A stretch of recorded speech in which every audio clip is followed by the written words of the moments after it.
Good evening, everyone. Good evening, and welcome back. Welcome back to the PorscheCooled Podcast, the podcast where Steve and I chat about all things Porsche.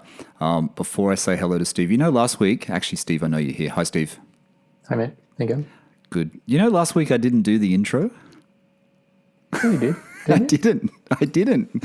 I was editing. I started, and people who listen to the podcast all the time would know that my name is Michael Barth, and that's Steve on the other end in Sydney, and this is done through Zoom. But yeah, how I don't know how that turned out to be, but I just, that's how I always open the podcast. And last week it was like, I said, welcome back, everyone. And I thought, wow, I didn't actually do my usual 150th episode intro. And since today is the 150th episode, Steve, we're back on track. Congratulations. Do you believe that you've been here for this long? No, I do not. But it's all good. When did I join you? Is it about 20, 30 something maybe? It was in 2020. But oh no, sorry, episode number. The number of the episode, I don't know. Do you know? Can you find out? I don't know. I should have looked at it today. I meant to look at it today, and I just got distracted. But yeah, 150 episodes. Let's just. I should have one of those things like what's that podcast called? Spike's Car Radio, where they have the clapping noises and all those annoying sound effects that come in every time you're listening to the podcast now. Yeah, you don't want to be doing that. Mr. Ferriston, Mr. Zuckerman, if you're listening to this podcast, which I'm sure you're not, please stop playing all those sound effects in between your voices. It was so much better before. You don't need to have these gimmicks. Spike's music. He's a music nerd and a tech sound audio kind of nerd because he's a trained musician. But the samples sound really rough, and then the whole thing sounds very wrong. Sorry. Because he's obviously recording, he's using some techno gadget which gives him the ability to kind of horse around with crap like that. Yeah, he's using the PodTrack. I have one, which I've never used it. He's got the PodTrack 8, though, the big one. I've only got the PodTrack 4. The Zoom, not Zoom as in what we're talking through Zoom, but the Japanese Zoom audio recorder Zoom. Mm-hmm. So you can add the samples in there, Steve, and you have the buttons. Yeah. I've got 4 buttons. I think that one's more multi, it's like a little panel, a whole audio panel. Yep. But I don't know. I don't like those soundtracks. I don't know. Maybe I'm just being a little bit. I don't know. He's just goofing off. I know, but I like it when they just have their normal talking humor than this sort of, slapstick kind of throw in a bit of soundtrack and whatever. I don't know. I just find it a little bit gets a bit repetitive. I'm assuming recording a podcast the way they do it when they literally get together face to face. I know they're like at Zuckerman's house or like one of their warehouses or whatever. Yeah. But is that going to be a hard thing to record? No. I'm surprised they weren't using headphones before. I don't know how he didn't do it without headphones, and I think Johnny Lieberman's comments were correct. No, you just, obviously the Zoom is just like you can plug it in. You just plug the mics in. You got to have headphones on though, and you just sit there and it records directly. Quality is obviously a bit better than going through what we're doing through streaming. Yep. But I don't know. I was going to ask you this, Steve. When I get back to Sydney, do you still want to do it by Zoom or you want to meet up? I don't know. See what happens. I'll wait for your disease to pass first, and then I'll take it from there.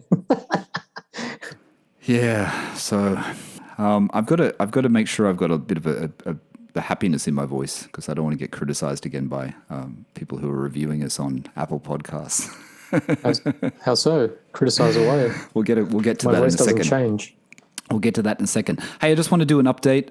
Welcome back, everyone. Thanks for joining the podcast. Like I said, this is the PorscheCooled Podcast. In a week's time, we're recording this on a Wednesday night here, Thursday morning for Steve in Sydney. Everyone knows, or most people know, in a week's time, I'm heading back to sunny Australia. I'm going to be flying out of London very early next Thursday morning. Completely disorganized. So much going on here, Steve. Natasha's sister was here from New York. She was in Milan, then she came by here. And then we've got, family friends from Bahrain who are also our friends who are here. Natasha's father's here in London, I should say. So it's all been a bit crazy. So there's been lots of dinners and probably too much wine of an evening So it's been very hard to like concentrate. And then yesterday we were out all day. We went to exhibitions and stuff. So disorganized and doing work as well on the side. But anyway, because I'm traveling next Thursday, Steve, and I haven't told you this yet, but I'm just going to I'll let you know when I tell the listeners right now. You're going to do it naked? Sorry? You're going to do it naked? Travel with no clothes on? Yeah, I just don't know. a mask. I'm not looking forward to that long. That long haul's going to be a hard slog, I tell you. But there's owner stories will be this Tuesday. This Tuesday is the 16th of November, so there'll be an owner stories on Tuesday, which is number 58, and then the podcast is going to be on what do you call it, Steve? Holiday, not holiday, but just for 1 week. Yeah, cool. Just for 1 week. And we'll return on Friday the 26th of November. Friday the 26th of November, I will be in Sydney. Hopefully I will be not jet lagged anymore. I don't think I should because we arrive on the 18th or something, or 19th, I think. And also on that Friday for that episode, hopefully then I can give the listeners a good update on the 997, Steve, because it would have been in at Order House for a couple of days. Yep. Because we'll probably record on the Thursday or whatever, and then the car would have been in from the Tuesday. The car's going into Order House Hamilton in Sydney on Tuesday the 23rd, I think it is. So that'll be done, and then I'll give everyone an update on the car because I know a lot of people are interested in what's happening. Hopefully, sorry, mate. That really is soon. It is. It's next week. I've lost track of time. Yeah, cool. Yeah, no, we're leaving this time next week. We should be sleeping already because it's we've got to get up at like 4 a.m. to catch our flight on Thursday. Yeah, Marco was asking me when you're here, but then the car's being worked on, whether or not you want to ride whether you want to come for a drive and ride shotgun or whether you want to wait. I don't know if he's asked you that already. He hasn't asked me. It depends on how long the car's going to take. That first weekend, I'm going to be a little bit trash and I've just got to sort through quite a few things. Yep. So I'm probably going to have to spend a few days at home. I don't really want to sort of go out too much. Yeah, sure. That first weekend. Hopefully the following weekend, I'm thinking, I'm having thoughts that I should have the car back. If I don't, maybe we could do that. I'm thinking the next weekend I should have the car back. Hopefully the car's only going to be a week. I don't know the whole logistics of what's happening with the bumper repair and everything yet, but I'm going to find that out when I get to Sydney. I'm not too fussed at the moment. I just want to get through getting away from here and packing up things and stuff like that. But anyway, just for the listeners though, that's what we're going to do, Steve. We're going to return on the 26th of November. There'll be owner stories next week, which is number 58. Then there'll be a break. There'll be no podcast that Friday or owner's story the following Tuesday, and then we'll return on Friday the 26th. I think that makes sense. I was going to try and get them more pre-recorded and pre-edited. It's the editing side of it that I really don't have time for. In saying that, Steve, I am actually recording 3 owner stories this week, and this is it because I can't do anything after the weekend. So I'm going to record 3 owner stories, so I have a few up my sleeve. And then we'll have some content for everyone following from the 26th of November.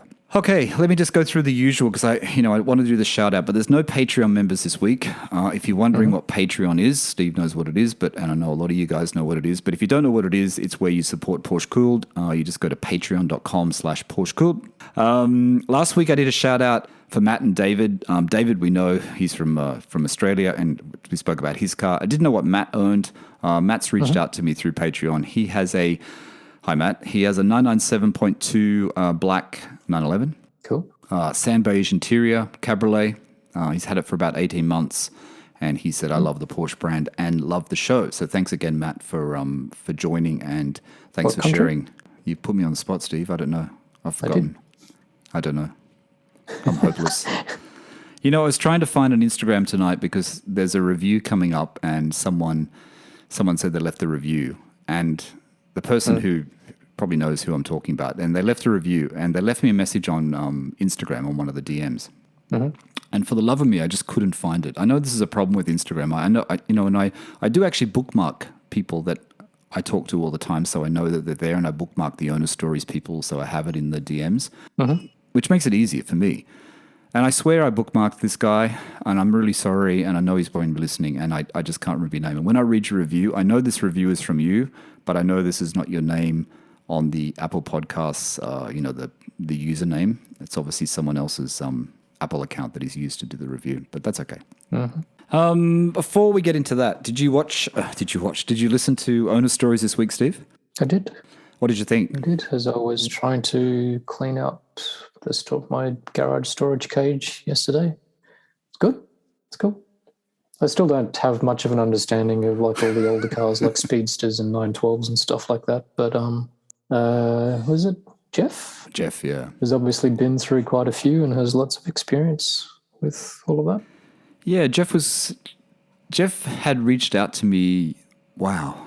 In Bahrain, he sent me an email. Actually, no, he sent me a message. And Jeff, I'm sure you're listening, and I hope you don't mind me saying this. I always say this, but he sent me a message, and it was from his daughter's Instagram because he doesn't have Instagram. Hence why I haven't tagged Jeff in the post on Instagram, and hence why you don't know. There's no social media for him because he doesn't actually have it. Nothing wrong with that. But I know Jeff. If you haven't listened to the Porsche Cooled Owner Stories this week, Jeff is really. He's really a big part of all those forums. I think it's 901 forum and the 911 forums and stuff like that. He has a really cool current garage. I don't want to give it all away, like I always say. But as you know, Steve, he's had 19 Porsches. 19 Porsches.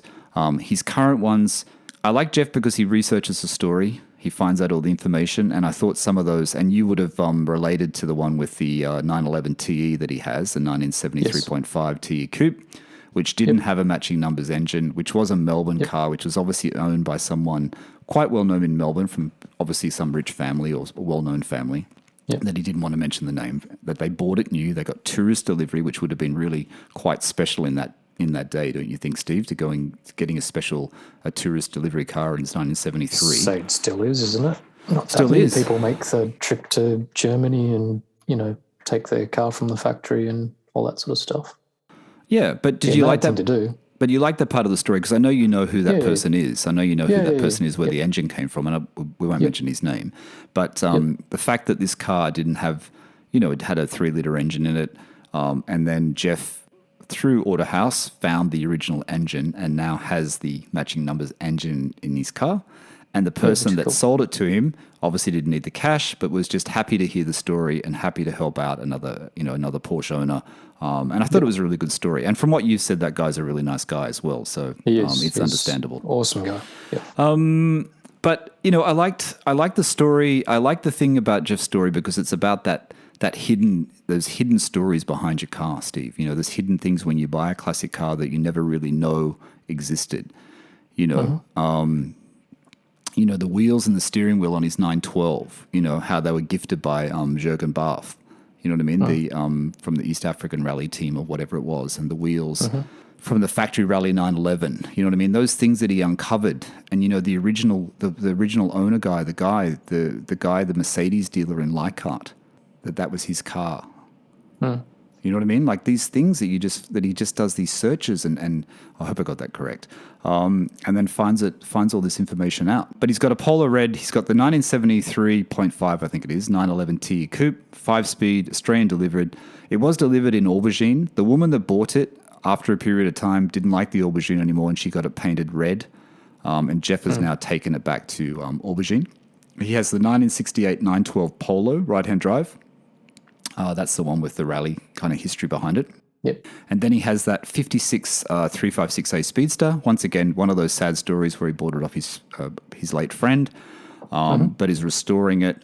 We all know the worth of Speedsters in how they look and how people that seem to own Speedsters are just like I heard Zuckerman talking about his black one, how he just loves that car, and how other people when they see it, it's just an amazing car. So. It'll be great to see Jeff's 3568 Speedster on the road when we're back in Sydney, when I'm back in Sydney, Steve. But that was a Japanese delivered, the 356. Japanese delivered 356A. But anyway, that's the story. What's the newest model Porsche that he didn't, like I know you didn't have time to talk about 19 different cars, but I'm going to take a wild guess that Jeff being definitely sort of like an enthusiastic Porsche kind of guy. Somewhere in the mix, he would have maybe had a newer, maybe water-cooled model somewhere in the mix. He wants your GT3. You heard that at the end, right? No, I missed that bit. You didn't hear that bit at the end? He wants your GT3. Jeff wants your GT3. Oh, okay. He's interested. If you're interested in a swap, something like that, I think it was. Might be a bit loud for him. yeah, so Jeff, it was a great story. I hope you guys enjoyed it. I really enjoyed speaking to Jeff. Like I said, he's owned so many. I mean, this just makes me feel like a real enthusiast, a real like amateur Steve, because, you know, I've had one and Jeff's had 19. He's experienced so many. And I like what he said in one of the messages to me, and I'm going to read it out. He said, I would like to get across that any Porsche is special. It was then, it was when it was new, and it is now. And, you know, he says, if we go to buy a Porsche, we usually look at the receipts and service history. But what if, with some research, you then find out the wheels and steering wheels on your humbled 912 were gifted by Jerkenbach, etc.? You know what I mean? So I think that's good. And he goes through all the history. The history is there. Then the history is there for future owners. I think it's a good thing, Steve. And it's like even now with our humbled 997s, right? Every bit of information you keep, you know, you're keeping it for you, but you're also keeping it when you sell your car and you give it to the next owner. There's a whole record of everything, isn't there, Steve? You know what I mean? Even if it's minor damage or wheels that are changed or anything like that, it all adds to the value of the car, to the story behind the car. Yep, but I'm not selling. You're not selling? No. You sure? Yeah, you can bury me in it. Well, speaking of selling, you know, I did find that car for you today and I sent it to you. And you didn't really say much until we just sort of, before we pressed the record button.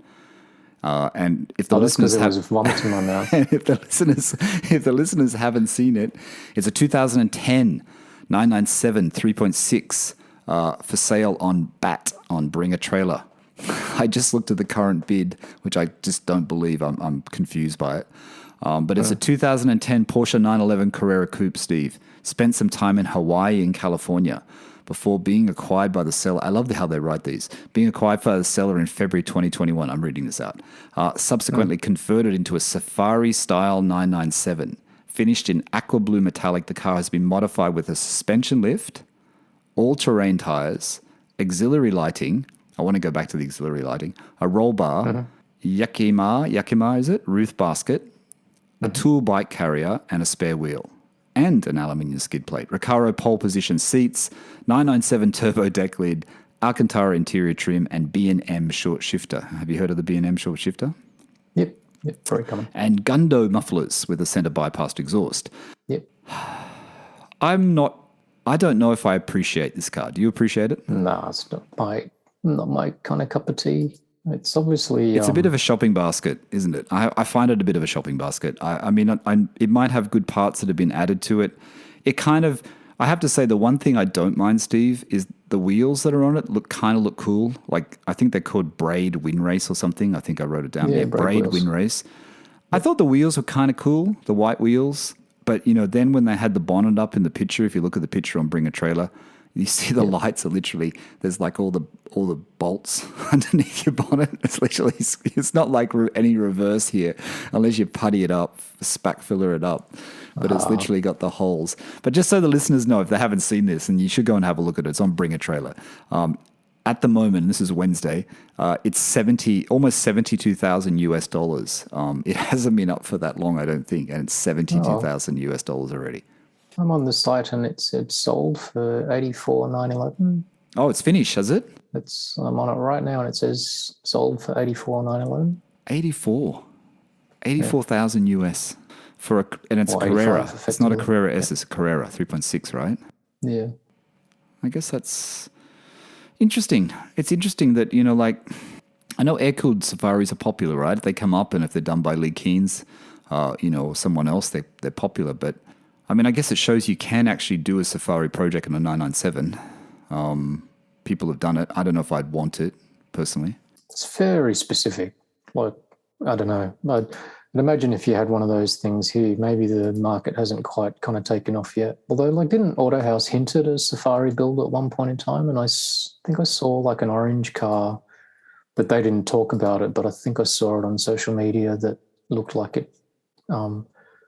Maybe it was them. And Autohouse, like, have a lot of rally expertise because they've kind of run rally cars, etc. But I don't know, like, how many people out there, or, you know, call, like, in tiny little Australia, how many rally cars would or safari cars would really kind of sell here? I don't know if the trend has kind of taken off where it's probably, like, massive in somewhere like LA at the moment. But I guess for me, I feel like the time has passed to do that, because what generation of 911 could you get that you feel like it's worthwhile to rip it apart and make it into a Safari. You could say the same thing about a Singer, though. I guess. Or any of the resto mods. And then there's the other thing about the Singer, which I was told by Stephen in Sydney as well, and I think you heard it as well, that the Singer, and I hope that's not a secret, I don't think it is, that Singer is going to start moving away from 964s. Well, they've run out. They've run out, right? Or the cost of the 964 now is just not, it's not feasible anymore to use a 964? Well, I don't know. And I have no idea, but I'm assuming that 964s at the same time have become kind of super popular. But I would have thought that if you're wealthy enough to buy a Singer, then the cost of the donor 964 probably isn't really a kind of issue anyway. It's just probably more that they didn't really make that many of them. And I guess there is a point of view that it's a bit of a shame that all these sort of original 964s don't exist because they have been converted. But, like if they move up the chain and they kind of go to 993s, isn't that going to be the same issue? There's not. 993s were made in slightly greater numbers than 964s, but like you'll have the same kind of principle of if all of a sudden they're kind of being bought to turn into Singers or other kind of resto mods. Well, you've got two companies though, Steve. You've got two companies then because you've got Gunther Works and you've got Singer, both using 993s. Gunther barely make, like the volume of cars that Gunther make is so small, isn't it? Yeah, like true. Didn't they make like 25 of the original sort of coupe version and stuff like that? I don't know. I mean, I guess if a year ago you could have got or in Australia you could have, I mean, I guess in the US you still can. If you get a really, really cheap 996, you could convert it into a Safari, right? You could actually do it if you wanted to do it. Like, if you paid like what Ajmal paid for his or something, you could actually do, change it and make it a Safari car. Do you want to do that? I'm not sure. You lose the history, you lose the heritage. I don't know. I'm not sure about it. Like I said, I think they're just a very specific kind of market. I don't think I don't really have an appreciation for it, but I guess like I bet you it becomes more and more popular because I suppose when you think about the whole idea of crossovers, like the new Defenders, all the rage and stuff like that, Safari cars are becoming more and more popular, not just 911s. Like, it seems like you can Safari pretty much anything these days. Yeah, true. But I'm behind the curve. Like I can't quite. It's not for me kind of thing. So I still think in we're not talking about 911s, and I know I mentioned this last week. I think if you're going to go down that track, don't do it on a 911. Don't do a Safari 911. Just get a 2009, 2010 Cayenne diesel, and then overland it and use that. Use something that's more fit for purpose. You know what I mean? Don't destroy a 911. I don't think. Not now when prices are so high and people are wanting to still get into them and they can't. And I don't know. Hey, I just want to go back to Jeff. You won't get the crazy Mad Max look out of it though. Yeah, true. I just want to go back to Jeff's story actually. PorscheCooled Owner Stories number 57. Because Jeff spoke about his 87 Carrera in that episode, the 3.2 G50 cab. Mm-hmm. Do you remember that part of it? Which I actually had noticed at Classic Throttle Shop because it somehow appealed to me, even though it was in, is it Summer Yellow? It was in the yellow color. Summer Yellow, yeah. Yeah. And I don't know why, I'd seen it a week before, and in the podcast, I got excited when Jeff said that was his old car, years ago. And I thought it was quite a good car. And I thought, wow. And I did say this in the podcast, in the story. It was $129,500 at Classic Throttle Shop in Sydney. And I thought it was reasonably priced. I thought, wow, that's reasonably priced, Steve. Then today, I got a DM from Stephen in Sydney. And he sent me the link when it was for sale on Collecting Cars in Sydney, in Australia. And it was on sale. It sold in March this year. And it sold in March this year for 82,500 Australian dollars. So, I know the market's crazy, and I know you hate talking about values, but I know the market has shifted, but that is a huge premium from 82.5 to 130 at a dealer. That's how much it sold on Collecting Cars for. Sign of the times, really. Anyway, I liked it. I think it's good. I think it's a good looking car. I had someone in US that sent me a link, sent me a picture of his. He was driving around New York in his G50 cab, And it was cool. It looked really cool. I think his was in that palladium metallic color, like that bronzy, browny metallic color. And it looked really, really good. Looked really, really cool. I mean, I guess it's in the streets of New York, so it looks kind of a bit different than it would anywhere else in the world. Yeah, cool. Apple ratings and reviews. I always like to read these out. And there's a few reviews this week. There's 3. And the thing with reviews is that, they're not always good. We've been pretty lucky on the podcast, and I appreciate everyone that's honest and genuine and gives us a good review, Steve. Gives us a review, actually, just being honest. It's about being honest, so I really appreciate it. And there's been 3 reviews since I read them out last time, and this one I might have missed from last week. I'm just going to read them very quickly. I might not read the long one out because it's a bit long. Sophistication. This is a 5-star review. Enjoy the hard work you put into making this podcast. Good balance of sophistication and easy way of talking to the owners. That's from Lala Ren in Sweden. So thank you for taking the time to do that. The next one, I'm not going to read the whole podcast because I think it's plugging someone else's podcast, so I don't really want to read it. And I doubt this person would be listening to the podcast anymore because he's had enough of us. So he wouldn't be listening to that anyway. And the title of his review was Rambling About Nonsense. And he gave us 1 star. And I will edit what I read, but he said, I used to really enjoy this podcast in its youth, but wow, it's gone downhill fast. You used to really hear the passion about Porsche in both of their voices. Well, the passion's still there, but I don't know where you're getting this from. The stories they told and the products that they would talk about. Now they ramble about nonsense for 28 plus minutes. Well, we actually ramble about nonsense for 62, 65, 70 minutes. And mention Porsche maybe twice. Now, in all due respect, we mentioned Porsche twice, Steve. So I don't know where this person's coming from. And I really, reach out to me. Reach out to me with your real name and tell me who you are, because I don't know who you are. All I know is your Emax 2008. And like I said, you're probably not listening to this anymore because you hate the podcast. Then he promotes another podcast. Then he talks about how he just ramble on about watches and stuff. And then he makes a dig about owner stories. And then he tells everyone to go away, basically. So that's the review. That's the bad one. With the good, you get the bad, Steve. Everyone's entitled to their opinions. All I'm going to say about that review is Sonderwunsch.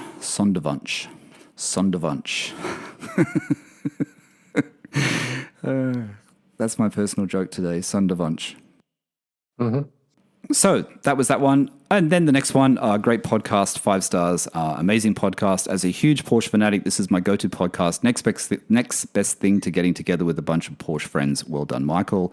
And that's from Deborah Meyer's mum in Canada. Now, Deborah Meyer's mum, I know who you are. You sent me a message and said you left the review on Instagram. So thank you so much. I'm sorry I forgot your name and I couldn't find the DM earlier before I started recording. Yeah, cool. Hey, Steve, did you see that? I'm quite surprised. The Porsche 918, and I think we've spoken about 918s before. The 918 Spyder, when it came out, it wasn't super popular, was it? It didn't really hit. It wasn't really I don't know about that. I thought it wasn't so popular. I thought it sold well at first, and then it dived off big time, and people weren't really sold on it. Do you think I'm wrong? Yeah, I thought it sold quite well because. Probably my memory of it was it came out at the same time as a McLaren P1 and a LaFerrari. The P1s sort of tended to get all the headlines because it, I don't know, was maybe the sort of slightly craziest looking of them. Mind you, they all kind of look pretty out there. But in terms of, I don't know, like journalist response, it sounded like people liked all 3 of them. The 918 sort of got pretty good reviews and people were kind of quite surprised at how well integrated the whole kind of hybrid sort of thing was in it. Like, I think they sort of said it felt like the 918 was the most resolved of the 3 in terms of the way that the kind of technology kind of came together. Oh, okay. It was the cheapest of the lot and maybe the least, therefore, special because it's, slightly more subtle than the other 2, but I thought it always kind of sold quite well because they literally sold all the ones that they made, didn't they? Didn't they make 918 of them? I don't know. I remember hearing that story on Spike with Zuckerman talking about it, about how they were discounting them or something. He said, didn't he? Didn't he say they were discounting them or they were offering Dunno. deals on them or something? I don't even know how Maybe much they that's were. how- Were they 400K or something US? Don't know. Cheap, definitely cheaper than the other two. But they kind of said the same thing about Carrera GTs, etc. Right? Like they didn't quite. And it sounds like when you're in that kind of market, like there's a point where I'm assuming because they don't become the flavor of the month, whatever the opposite to that is. Yeah. Like after a while, the kind of shine wears off for a bit. So that's probably the best time to then pick it up. And then if you kind of hang out for long enough, like I'm sure 10 years later, it becomes appreciated more for what it actually is. So Yeah, true. Well, I guess maybe this is one for Ajmal actually, since he's selling all these cars. But did you notice that JK from Jamiroquai, people who know who JK is, his Porsche 918 Spyder is for sale in the UK. It's a 2015. It's apparently got full service history, Steve. It's being sold by JZM, which is a well-known dealer here. Yep. It's had two owners before him, so he's the third owner. I would have thought that Jamiroquai, that JK would have actually been the first owner of a car like that, but apparently there's been two other owners. Maybe he's got another one. So it's basalt black, onyx inside, black inside, I guess, but with acid green accents. Quite nice. I mean, the images look pretty cool. It's number 575 of the 918 car production run. Only 2,130 miles, which is absolutely nothing. And it's 1.1 million pounds. Yep. But they'd made the point, and I didn't make all the points in the whole article, but they made the point that it was still cheaper than a LaFerrari, I think, and still cheaper than the comparative cars at the time, right? So it's still, it's a lot of money, but it's not crazy money for something that is quite special now, isn't it? Yeah, I don't know. I always kind of wondered whether or not, because it is obviously the kind of forefather of like hybrid tech, like proper kind of hybrid, same way like a 959 was like the precursor to active suspension and, sort of like kind of proper ABS and all that type of stuff. Yeah.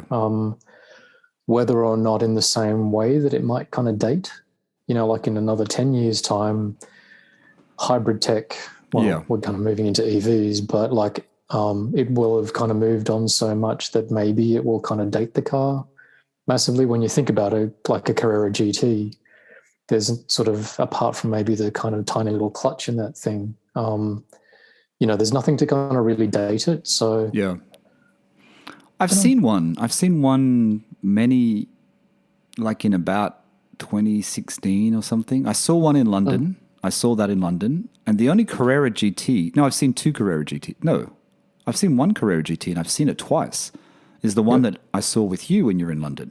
The one we saw, the white one. Oh, yeah. Remember at the Dorchester or whatever it was in the hotel parked in the front. And I've seen that one again. I've seen that one the second time in Mayfair as well, driving around. I think the person actually lives in Mayfair that owns that. But that's all I've seen. I've only seen one Carrera GT in real life, and I've only seen one 918. They're pretty rare. It's not like they're a regular thing driving around the streets. Even in Bahrain, I didn't see any. In Dubai, I know there's a few collectors there that probably have them, but I didn't see any around. I saw them side by side at the Porsche Museum in Stuttgart. Ah, right. They're pretty cool. They're right. Oh, we were trying. Really cool. And the 918 actually looks great, like in terms of the lines and the form of it. It's a really beautiful kind of car. Like I know everybody sort of raves more about like Carrera GTs, and I guess for its time, it's kind of got that slightly 996-ish, sort of slightly blobbier look about it. It's not quite as doesn't have as much sort of tension in the design, which the 918 does. But the 918 is a very pretty looking car. Like, and it's sounded like in all the videos and everything. I know it's kind of got that sort of that V8. Is it a V8 or is it a flat? I don't know. I'm not Whatever. sure. It's got an 8-cylinder engine in it. Maybe it's not as exotic looking and technically as like a Carrera GT, but it sounds pretty cool. Yeah. No, they're both, iconic, both of them. Carrera GT, I like the Carrera GT shape. I have to say, I really do like it. Obviously, TGE's got he's got the perfect spec. His color is, that black with that interior. If it's silver, and the silver one or the black one, I think are the best ones in the Carrera GT. Hey, did I tell you when I was in Bahrain, I was driving the MG and I could hear it coming up. I could hear this rumbling sound coming up from the left-hand side. And there it is, that lizard green GT3 RS, the newest version. Yep. And I've seen it before in Bahrain once before. I've actually seen him driving around before. And God, it's so cool, Steve. I don't know. The green in Bahrain, maybe because all the buildings are sand colored and it was like, it's just how it is in the roads. But he just drove past and he wasn't going that fast because there was a bit of traffic. And man, it was so cool looking. That wing, even the wing on the 991.2 looks enormous. I hate to think this wing on the new GT3 RS how it's going to look. I guess everything's in proportion when the car becomes wider, but the old one is pretty big. I'm not because we've not been kind of going out since like lockdown and stuff like that. I've not seen a 992 GT3 on the road yet, and I noticed. I think I saw it on social media that it looked like South Sydney Porsche had one of their 70th anniversary GT3s in the showroom. Yeah, they do. I was tempted to maybe just kind of go down and have a kind of little sticky beak at it just to have a look. You should go and have a look at it, mate. Is it still there? I don't know. I only saw some photos somewhere and it looked like the South Sydney kind of showroom. So no, it's definitely there. I think it's doing a bit of the tour of the dealers. Yeah, I think it was in Brisbane. It was in Brisbane, I think, because I think someone posted pictures on social media of it as well on Insta. If it's still there, go and have a look at it. It'd be interesting to see it because that's the touring version, right? Because the 70th anniversary is a touring. Yeah, it's a touring, no wing. I have been watching kind of like a few YouTube videos and people that have obviously taken delivery. I sent you that one from the Driftworks guy in the UK. Obviously anybody that's got one is really kind of happy with it, but it does sort of seem like maybe the suspension is like a little bit harsh for the road. Like some journalists sort of said that's kind of bullshit, and I think AP sort of said wait till you drive it and it's bullshit. But some people did sort of say like the directness and everything is it is sort of slightly kind of wearing. Yeah, it seems to be. It seems like there's a lot of everyone that seems to drive it. The guy that's got the podcast, the car podcast guy, Sam guy, whatever his name is. Sam Moores. He posted on his Instagram as well. He said it feels more like the GT3 RS. It feels a lot more like the 991.2 GT3 RS, even though it's a GT3. So it is different. Yep. You know what I mean? The ride is different. I guess you need to have driven both to know the difference, but he said it is different. He's driven both. So it seems like that is the case. But how about from the vids? Yeah, go ahead. From the videos too, like it sounds amazing. Like straight out of the box, it sounds like really good for something that's got those OPF whatever filter things in the exhaust. And so like again, classic kind of YouTube stuff. You sort of see lots of videos with people that have kind of modified them and put aftermarket exhaust. But even straight out of the box, it sounds amazing. So wouldn't be complaining. Tell the listeners, actually, it's Driftworks Video, isn't it? Driftworks Video? Oh, it's Driftworks, the channel, there's isn't it? There's a dude in the UK. Yeah, who's got like a shop. And when you kind of have a look at him and the sort of cars that they work on and stuff like that, you kind of go, oh, like it's probably more like JDM sort of stuff. Yeah. But he's actually got like a 997.2 GT3. Okay. Is it Riviera or Miami Blue or something like that? One of Nice. those two colours. Very nice. And then he took delivery of a 992, a black one, which is pretty cool. Like he seems, if you kind of start watching the videos, he actually seems like a really kind of nice, very kind of grounded, very enthusiastic guy. And then the latest video, he took it on the track. His 992, like he just done the run-in miles, and then he took it to Donington in the UK. Wow.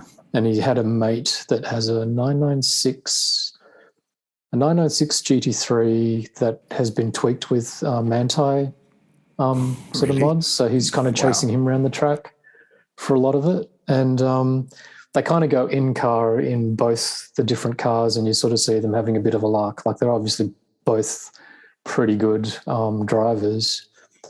but the stark contrast between how much work you have to do in the 996, Right. like all the kind of soaring at the wheel and sort of balancing the car on the edge and everything. And then when you kind of cut to this guy Phil in his 992, like just how stable, and I don't know if it's easy or not. I have no idea because I'm not a track driver, but just how much different it is in terms of the experience, in terms of pedaling a car around the track in both those cars. It's quite fun to watch. I have to watch it. I'll watch it later. I'll watch it after we finish this. Hey, Same deal. Makes you want to go and do a track day. Makes you want to do a track day? There you go, mate. It does, but then, bloody hell, like once Not you now. kind of go You can't do that. hole. But you can't do that now. You've just done all your paint correction. No, you could. You have to put race wrap on it, right? You just put race wrap on it. Isn't that what they call it? Drive around in Carrera, yeah. You just put, what do people put on? You just get like, what's that stuff? 3M. You just put it on yourself. You can buy it, right? In strips. Yeah, I've seen it online. You can buy it. It's track wrap, right? Yeah, you just put track Isn't wrap there on. there's a spray-on version too, isn't there? Is there? I don't know. I've seen the stick-on one online. Hey, speaking of GT3s, I want to tell the listeners that you sent me a video, and the video was taken from the point of view of another 911. It was taken in, Marco took the video in his 996 Turbo. Yeah, we went for another Sunday drive. Marco from Sydney, Steve's cousin-in-law. And Marco was filming Steve's car. Now, I was confused at first because I'm watching it and I'm thinking, is that Marco's car spooling up? Is that Marco's noise in his cabin? It was. Then I hear that. So this video is you guys unfortunately will never see this video, but in Marco's car you can hear the turbo, and I'm guessing people who own the 996 Turbo or 997 Turbo would know this experience. But you can hear, or 0.1 Turbo, you can hear it spooling. And then all of a sudden, that a mad sound? Yeah, it's that a crazy awesome sound? It's such a weird, it's such an unusual sound though, because I know how my car sounds and it doesn't sound like that. And then he gets closer to Steve. He gets closer to Steve in his 997 I'll let you talk in a second, Steve. Gets closer to Steve in his 997.1 GT3. And all of a sudden, you just hear this noise. And I didn't realize your exhaust was that loud. Yeah. I'm obviously always sitting in it, driving it, and it's sort of loudish. But I've never heard it, sort of driving in semi-anger on the outside. But I do know that it's kind of sort of fairly full on, because I think I just sort of said to you before, when we've gone for a drive, Marco, myself, and my cousin who bought the F80 M3, he was tailing me on the same drive like quite a few months ago. And he said he couldn't hear his own M3 over the sound of my car. I mean, it sounds good. It sounds, and I'm not an expert on this, right? But it sounds more race. And I don't know what race means. I don't know how to explain race. But there's something about the sound of it that's more, it's loud, but I'll use the word mature. It sounds more mature. It sounds more... I think so. Engineered. The other way. Yeah, no, I think it sounds more race. It sounds more... It sounds special, you know what I mean? It sounds special, but it sounds loud. And I'd like to, and this is what I'm going to do when I'm back in Sydney. I'm going to stand on the side of the road and you're going to drive by and I'm going to film it to hear it properly. Yeah, sure. Because even in Marco's car, Marco's in his cabin. I don't know whether he had his windows down or not. Yeah, he did. He had two windows cracked. Okay. They're both half down. But it was loud. It was loud, and it was a good point of view. I mean, it was portrait, but it was a good. It was good to see it from good for you to see it from Marco's car and hear exactly how loud your car is too, mate. Yeah, like the video I've sent you. So we just went for a Sunday drive, and it was actually really good because the roads this time were kind of pretty much empty. We were a little bit earlier. Those roads are very smooth, so like we kind of got a little bit of a rhythm going. But the video that you listened to of my car, when just the iPhone recording from the inside of my car, is pretty accurate. That's what it sounds like, right? And then you'll hear it for yourself. Which is not drowning, but it doesn't sound overpowering when you're sitting in your car. It sounds okay. It's not going to drive you crazy. Pretty loud, is it? I'm pretty sure you'll kind of go, "Wow, that's loud." But yeah, from Marco's car, I don't know. It's fairly aggressive, I suppose, like from the outsider, which, I'd never had much experience with because I can't hear my own car kind of driving from the outside. So. Tell the listeners again, though. Tell everyone, though, Steve, because what is the exhaust you've got on there now? Because you tried out a few different options, right? Just briefly, what is it that's on there now that it's... How did you change on there now is... The one from Hong Kong? But it's more just the guy I bought it from. All right. It's got... It's not a Hong Kong exhaust. No. It's a Dundon. There's side bypass. Dundon side bypass exhaust pieces, which remove the kind of two side mufflers, but they're valved. And then I had a center bypass as well built, but one path when the valves are closed actually does have like two very tiny little resonators or mufflers in it. And then the other thing when the valves are open, obviously open sort of like a normal kind of, whatever you want to call it, like a shark works sort of bypass. So with the valves open, it's pretty bloody loud. With the valves closed, it's still pretty bloody loud. So what was that? That was valves open? No, that was valves closed. That was valves closed? Oh, my God. Okay. Yeah. You're in trouble. Yeah. Don't do that near the police, that's for sure.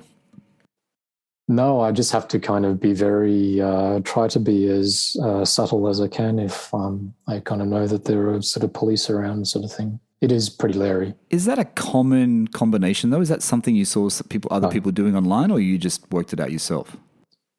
When you read sort of like Renlist forums, there's a couple of guys on Renlist that have kind of done something similar, or they haven't even bothered getting the center muffler where I kind of had the little resonators built into it. Right. Some people have just straight up combined like side bypass with center bypass, which is effectively straight through. Right. And straight through is literally straight through, no mufflers whatsoever, and that's crazy. Loud. That's crazy. Yeah, so I think it's more common in 991s, but apparently there's more sound deadening and stuff like that in it. So the 997 crowd haven't really kind of gone there. Right. But yeah, so. Yeah, it's good. It's good. Sometimes, to be honest, sometimes I kind of ponder whether it's a little bit too far. And in terms of the tone, I reckon it has changed it. Like when you kind of hit the higher revs, like it's kind of so loud that I kind of almost forget to kind of go past like say $6,500 grand. I never really kind of go that high, whereas in the past I probably would rev it out that high. So because it's just too loud. Just because it sounds so kind of angry, like you kind of think that, like you've kind of gotten to I know you haven't gotten to the top of the rev range, but you know what I'm saying. Like you're hurting it or something, yeah. It's in pain. Yeah, not so much that, but I don't know. I'll take you for a proper drive when you're back and you tell me what you think. Bring me plugs. Good. Hey, I've been watching, and I didn't start till late, but I've caught up. I thought it was the whole season. I didn't realize it was just every week. Road to Le Mans. I know we've said it before, but if you haven't watched Road to Le Mans with Michael Fassbender, even though I'm not a huge fan of Michael Fassbender, but I think it's a really good series. Season 3, right? Good. Yeah, it's really good. Riveting. And he's getting better and better, huh? That last week one where they crashed out, that was with the Ferrari, wasn't it? Yeah, he has a few crashes through like all of it, so that's not sort of spoiling it for people. But sorry. It just crashes every now and again, yeah. It's, I don't know, like it's really interesting because I think you kind of go, yeah, okay, so like he's a rich kind of movie star. He probably owns the team or whatever, like he can afford to kind of crash a Porsche, so no big deal. But once you start kind of watching it, you genuinely, like as another person who is enthusiastic about cars, but I have no track experience and all of that sort of stuff, you can tell that he just kind of shits himself basically. Yeah. And he's very honest about it in terms of like, he sort of says like, I'm not fast enough, or, when the rain comes down or he's on a track that he's just not that familiar with, like his role, because it's a 3-driver team, like, it's a kind of pro-am type sort of setup where he's the kind of bronze class. Yeah. And as a driver, it seems like he just has to kind of make sure he doesn't crash the car. And then it sort of feels like the other two who are kind of pro Porsche drivers, like are the ones that are, sort of making it really kind of competitive. And he just has to kind of make sure that he doesn't stack it basically. Yeah. But you can just tell, like when you watch it, that he knows his kind of place. He knows he's kind of getting better. You can tell them all kind of being polite and encouraging him. But it just gets really tense when you're kind of following it along. Like you kind of feel for him, if you know what I mean. Yeah. Like, no, it's shot well. I mean, it's on YouTube. It's free. It's done by Porsche. It's shot well. If you haven't watched it, you should go and watch it. There's, like I said, that's season 3, isn't it, Steve? Season 3. it's up to start at season 1. Don't start at season 3. You see how he gets better. You know what I mean? He is getting better, and it's good. It's good. It's good. It's a good show. It's a good show to watch. I wonder if he will actually kind of make it to Le Mans, because when this again, like, no, hopefully not sort of ruining it for anybody, but season 3, he's sort of doing like the program that is part of Le Mans, but he doesn't. You know, like, they sort of still feel like he's probably not quite there to kind of go and race 24 hours. Yeah. So, like, in terms of skill level, like, I wonder if, like, how much more he needs to kind of go to actually kind of make it. Like, I'm sure apparently Le Mans is full of kind of gentleman racers who are kind of more rich than skilled. But, like, I don't know. It's pretty... Yeah, be interesting. Yeah. Wait and see what happens. Hey, let's get on to the last thing we're going to chat about. Sonderwunsch. I had to say that. I had to work Special out how to wishes. say it. It's actually not spelt that way, but it's apparently Nick in London. Nick, number 1, owner stories. I know your German is good. Sonderwunsch. If I got it right, Nick. Nick used to live in Germany. So Porsche's resurrecting the Sonderwunsch program. Now, I didn't know much about Sonderwunsch, and I remember watching, and it was something I told you to watch. Magnus Walker was doing a live Instagram. I think it's still on his Instagram. I don't know whether you ever watched it, where he's talking to the head of Porsche Exclusive Manufacturer. That guy, I can't remember his name. His first role on Exclusive Manufacturer was a Sport Classic. Now he's in charge of Exclusive Manufacturer. The guy, I don't know his name. Maybe his name's mentioned in this article. I didn't write it down. And he was speaking about Sonderwunsch. And it was almost like when I think back to that, I want to watch it again. It was almost like maybe he was giving away that was coming again. You know what I mean? That they were bringing it back. So anyway, Porsche apparently is resurrecting the Sonderwunsch program. It's not exclusive manufacturer. I guess, Steve, is this how you see it? Exclusive manufacturer is like the level down almost. Sonderwunsch is a level above. And I'll read what they said in the article. So. I'll read what I said in one of the articles that I wrote. It said the premise is simple. Cars co-created by the customer and professionally produced by Porsche. I mean, that just gets you in straight away, right? It gets me in. It's like, wow, sign me up.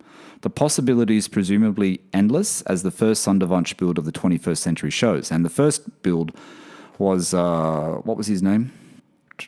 Paolo, wasn't it? Someone called Paolo, wasn't it? I thought I wrote it down. Maybe I didn't write it down. You're talking this guy here that... yeah, the yellow and black car. Particular. Yeah. Yeah. Is that his name, Paolo? I've got the thing in front of me. Can't find his name. Anyway, he raced at Le Mans. That's right. He raced. I'll just read the rest of that. Porsche's always had its finger on the pulse. This is their media pitch, but it's interesting. Paolo Barilla. Yeah, Paolo Barilla.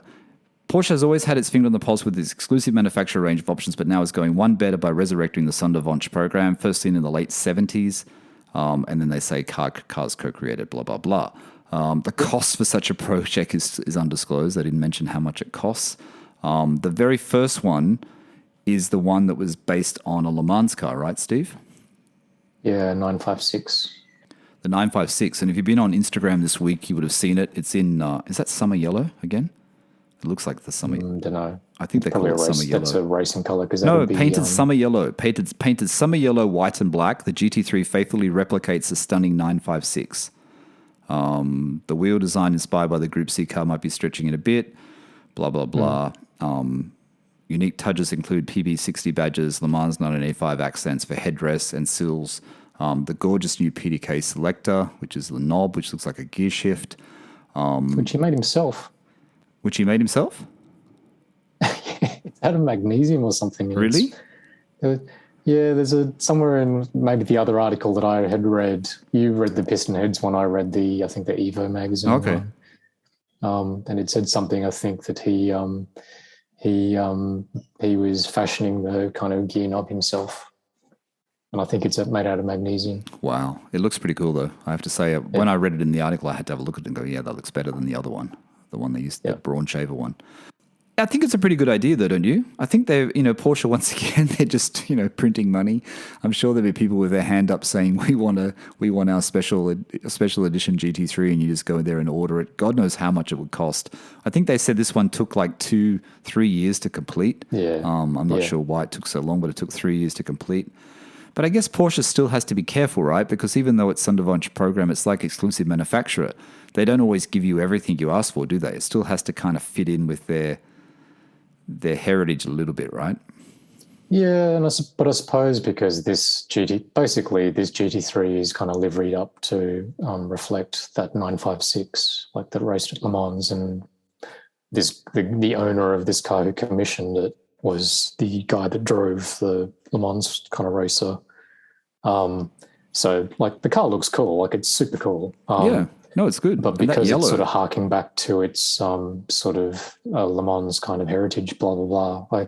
I guess it'd be different if you were sort of like rolled up and you sort of said, hey, I want you to make my special wishes. I want you to make my 911 look like the Barbie's kind of Corvette from the 70s. Or I want you to make my 911 look like a Ferrari. Or make it look like a Ferrari instead. Yeah. I think they'd have a problem. You know what I really like about it, the GT3 that he's done?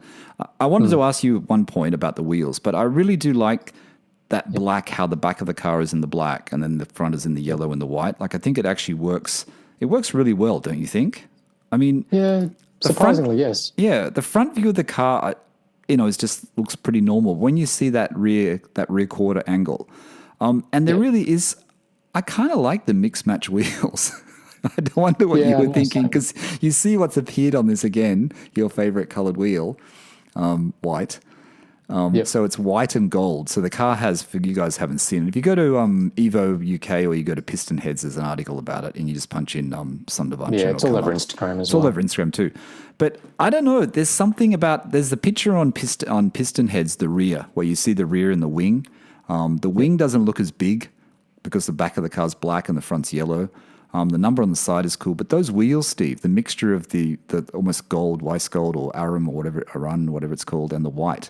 What do you think about mixed match colored wheels as a trend? It does look cool, but it's weird. I thought it was weird. It's like, where did they get that from? Because when you look at the Le Mans car, the 956, it's got black wheels front and back. Yeah, it does match. They've taken a little bit of liberty in terms of sort of dialing up the kind of craziness in that. And it does look good. I don't know. It's weird, but it's cool. Yeah. I mean, Sonderwunsch means, what does it mean? Special request, right? Special request. Special request. Wishes. Special wishes or special request. But I like it. And I think this white wheel thing, Steve, I know you've been against it, but it's still creeping in there. And I think eventually it's going to catch us all. I think eventually we're all going to be talking about white wheels. There. Yeah. It's definitely already there. Like even downstairs in the car park in the unit that I live in, there's a rally blue WRX, like looks like it's probably about 6 years old. Yep. And it's got white wheels on it. And I kind of occasionally look at it and go, yeah, works on that car. I don't know. It just needs to be white wheels is a very motorsporty, like either proper track car or proper rally car type look. So I don't think anything can kind of sort of carry it. You know what I think, though? I think that the white, I think they've done it really well. The two colored wheels are a bit weird. Like you said, it doesn't match the Le Mans car, right? But what works is that the white wheel is at the front and the white wheel is matching against most of the summer yellow. And the white and the yellow seem to go really well together. But then on the back with the black, they haven't put the white wheel. They put the gold wheel, right? Or the bronze wheel. Because gold and yellow would kind of clash and look a bit. Yeah, and that would clash. Off. So, and the white actually kind of looks good with the yellow. And when I was looking at this, I have to say, when I first saw it, I thought, wow, those white wheels could look pretty good on a 996 Turbo. What do you think? Ask Marco. That's what I was going to say, Marco. If you want a little job to do, maybe you should get a second set of wheels. Second set of wheels, white wheels. That could look good, Steve. What do you think? Yeah, he's looking. Marco's in the market, I think. Don't know about the white thing, but it's funny because I can't think of white wheels. White wheels rally cars, like popped up on the 4-liter, the RS 4-liter, particularly because a lot of the cars were kind of white. It was either white, silver, or black, right? Yeah. But prior to that, I can't really think of like 911s that were synonymous with white wheels. Like 959s occasionally had Wasn't there white? But the white wheels. Fuchs weren't original. They were just people just changed them to white because they were I think you could order it. Yeah, I think you could order it if. But like, wouldn't that sort of specifically be more like if you had a white car and you were kind of body matching? Maybe. Interesting. Looks good. I think like I said, I think it's clever of them to bring it in, and I think that this first one is obviously the showcase one. I don't know how it all came to be, but this is a showcase one. It was for his birthday, wasn't it? He did it for his birthday, but I don't know. I don't know if Porsche paid for it or he paid for it. I don't know what the story is. I'm saying it would be his birthday. Yeah, but it's pitched. It's obviously pitched higher than exclusive manufacturer. It's obviously a level above. It's for those people that want just that little bit more. Very, very customized, very bespoke, very bespoke. Speaking of which, remember I told you, and we sort of spoke about it on the podcast. Yep. I think when we were talking about exclusive manufacture, however you say it, exclusive manufacturer. When they were sort of doing their kind of press stuff, and then I told you about that guy Robert Linton in the States. Yes. I follow him now. Yeah. Like, man, have you seen some of the stuff that he's doing with his cars? Like, yeah, just everything that he's kind of doing, and then like he kind of sent his GT2 RS and had like the audio system ripped out, and he kind of made special kind of carbon fiber sort of subwoofer enclosures, and he's got a like AP kind of sitting in the car, like signing it off and pointing out the direction of the weave of the carbon was kind of wrong. So he then kind of made it like it didn't match the interior of the GT2 kind of carbon. And is that all under the special wishes thing, or is that exclusive manufacture? I don't know what it is. But that guy's going mental. Like just this. The some of the detail that he's kind of going into. Yeah, I know it's like I said, I started following him and I see all the pictures. It's like, wow, on Instagram is where else is it? Where else can you see it?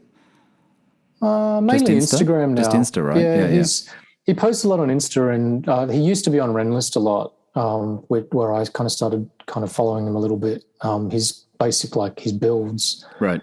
But, he's kind of continuing on. I think he's trying to gather a bit of an Instagram following. Like I find his writing style is a little bit kind of over the top sort of thing. But when you start looking at, all the kind of crazy sort of F1 inspired materials that he's kind of re-engineering, specific kind of pieces out of, like a lot of it I don't understand. And I'm assuming that he's himself is like an engineer or something like that. Yeah, it's like art when you see photos of it though. It's very cool. Yeah.